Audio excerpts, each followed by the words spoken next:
ধনতেরাস কবে কবে পালন করব আর ধনতেরাস কেন পালন করব, এই দিনটি কেন এত শুভ, সবই এই ভিডিওটির মধ্যে বিস্তারিতভাবে থাকবে। সবার কাছে অনুরোধ এই ভিডিওটি সম্পূর্ণ শোনার জন্য।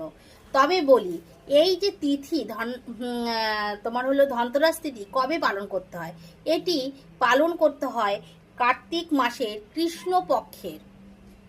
মাসের কৃষ্ণপক্ষের ত্রয়োদশী তিথিতে এই ধনতেরাস পালন করতে হয়। আর এই ধনতেরাসের দিন এমন একটি ঘটনা ঘটেছিল যার জন্য এই দিনটি খুবই শুভ। কি ঘটেছিল? এই দিন মা লক্ষ্মী এবং ধনন্তরী দেবতা সমুদ্র মন্থনের ফলে মানে সমুদ্র থেকে পৃথিবীলোকে উঠে এসেছিল, তাই জন্য এই দিনটি খুবই শুভ। তাহলে এই তিথি আমরা কবে পালন করব, কবে পালন করা যায়, এই তিথি কোন তারিখে পড়েছে? দেখো, এই তিথি পড়েছে 18ই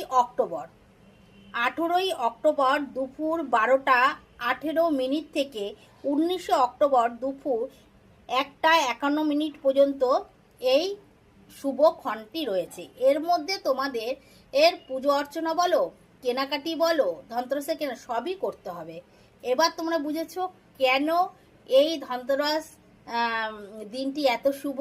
দুজন গুরুত্বপূর্ণ মানে কি বলবো, আমাদের দেব দেবী উঠে এসেছিল এই দিনটিকে, তাই জন্য এই দিনটিকে মানে নিষ্ঠাভাবে আনন্দ সহকারে পালন করার চেষ্টা করবে। তাতে তোমাদের সংসারে এর কি বলবো উন্নতি হবে এবং মানসিক শান্তি পাবে।